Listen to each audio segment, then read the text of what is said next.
So this is part one of our Civil Rights Explained screencast video. So for this, you're going to need the slides, which are posted on Canvas. So if you go to Civil Rights Explained, and then you're also going to need Civil Rights Basics, which is a handout, and then Equal Protection Assignment, which is also a handout. I think I gave this to people who were in class on Friday before break, but if you don't have it, just go ahead and download it. There's also Letter from a Birmingham Jail, which we're going to need a little bit later. That's one of the required documents. And I also put together a playlist on YouTube of a couple different videos that are going to help you to understand some of the concepts like equal protection, strict scrutiny, intermediate scrutiny. So let's start here. All right, so civil rights. We talked about this a little bit in the last series of videos looking at civil liberties, but civil rights, that is your ability to participate in civic and political life without discrimination. And discrimination legally means being treated differently. So one group or class is treated differently than another group or class. And this would mean that being treated differently interferes with your access to or like actual opportunity to participate in something related to being a citizen.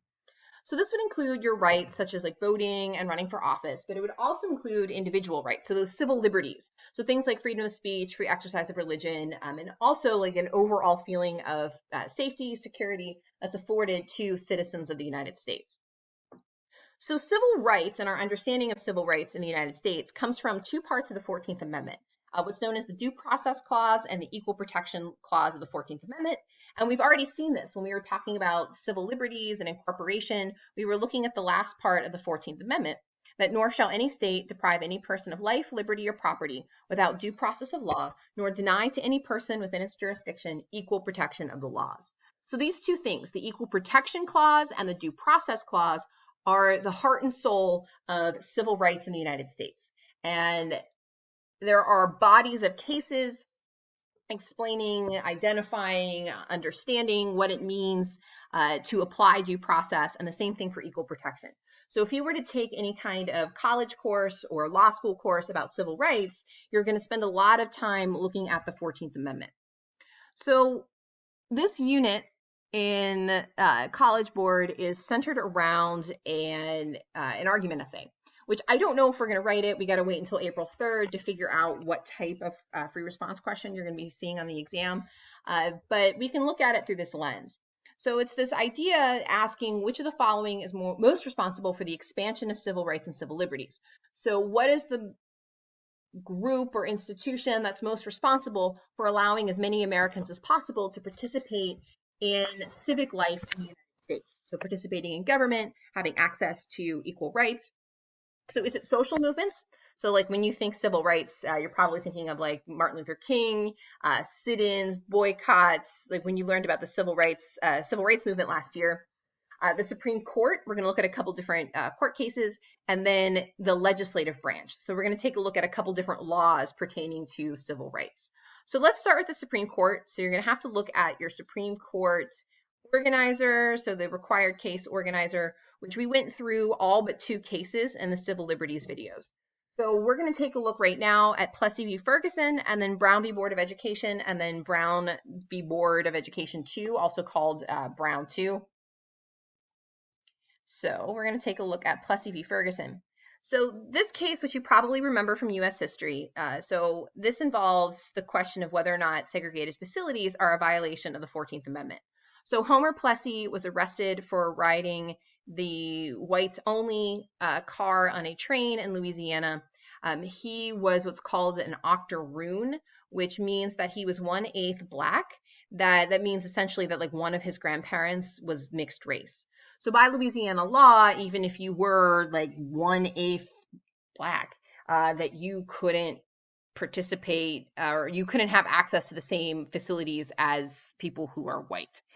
So he was arrested, and he and his attorney challenged this arrest, saying it was unconstitutional, that it was a violation of the 14th Amendment.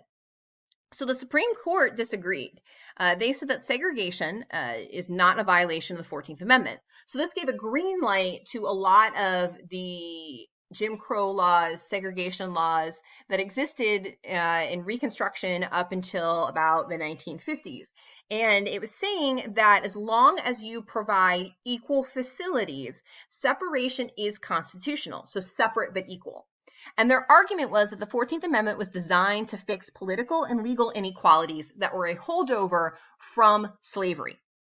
So things like granting formerly enslaved persons citizenship, giving them access to due process, so like having a trial with a jury, and that it was not designed to fix social problems. So the 14th Amendment is not there to correct racism. It's not there to remove prejudice. And this was the understanding until the 1950s when the case Brown v. Board of Education of Topeka went before the Supreme Court, and this was in 1954. That the constitutional question again was, are segregated facilities, public facilities, a violation of the 14th Amendment? So it was questioning the separate but equal doctrine from Plessy.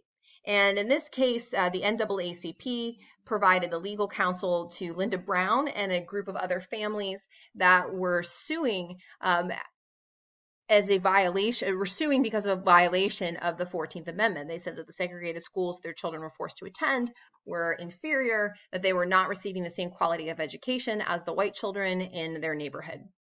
And the Supreme Court agreed with them. They said that, yeah, the decision in Plessy is now overturned because separate educational facilities are inherently unequal. So this got rid of the whole separate but equal doctrine. It was thrown out legally that you cannot segregate public facilities in the United States any longer.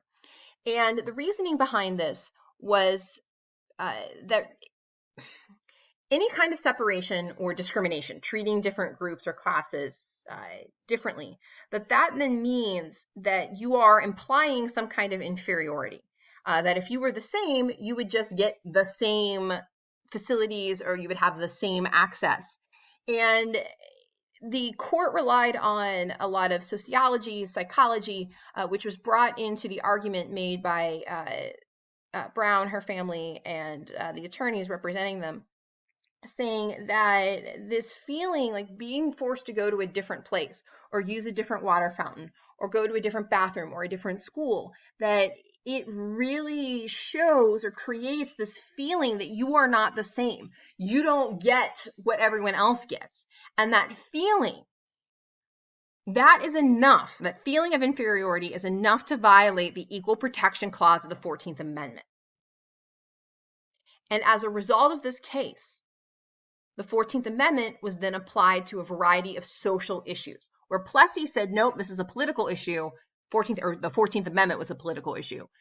Brown is saying, no, there are a lot of social issues too here that are being tested or violated because of the 14th, or because of not following or truly understanding what the 14th Amendment was supposed to do. So the 14th Amendment was then applied to social issues like marriage, college admissions. We're going to talk a little bit about affirmative action. In addition to, so like social issues, but then in addition to political issues like voting, running for office.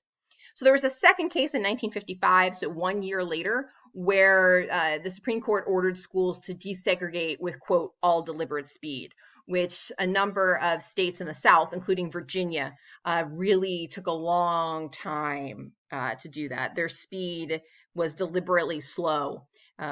That's where things like, if you remember from last year in U.S. history, things like massive resistance, that's where that fits into that category. There were a number of cases up into the 1980s dealing with school desegregation.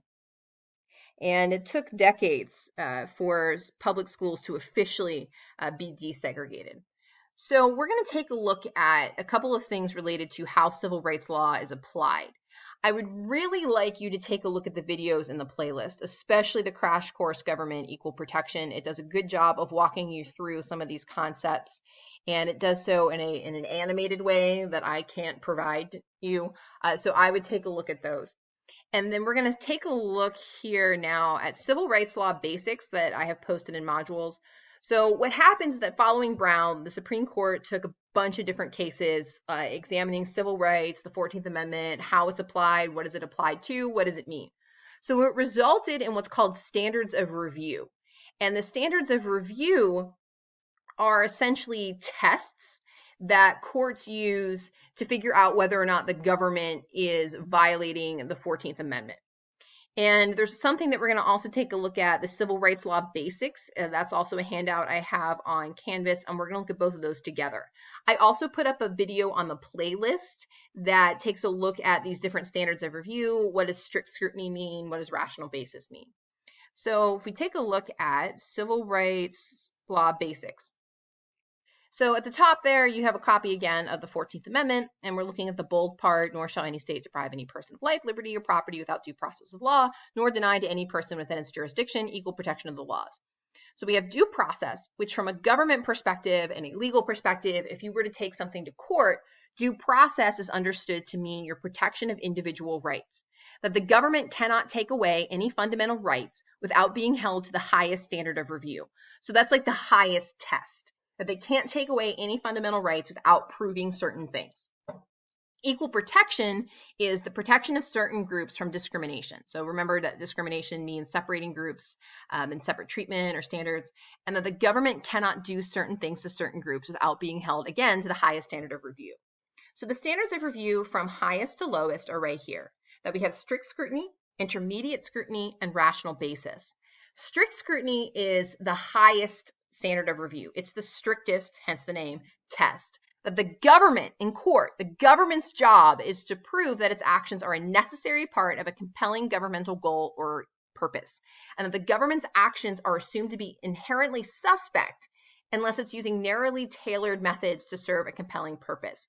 So what this means is that if you were to sue the government in court, if you were to sue T.C. Williams, ACPS, or something at court saying that there's a violation of your access to individual rights or your violation of equal protection clause, that the court would assume that ACPS did something wrong. And it would be ACPS's job to prove that they are not discriminating. That's what strict scrutiny is. So we're going to look at what that applies to, but it's the assumption that the government did something wrong and the government has to prove that they didn't. Rational basis, the lowest here, is that the government may use any means rationally related to a legitimate government purpose or goal.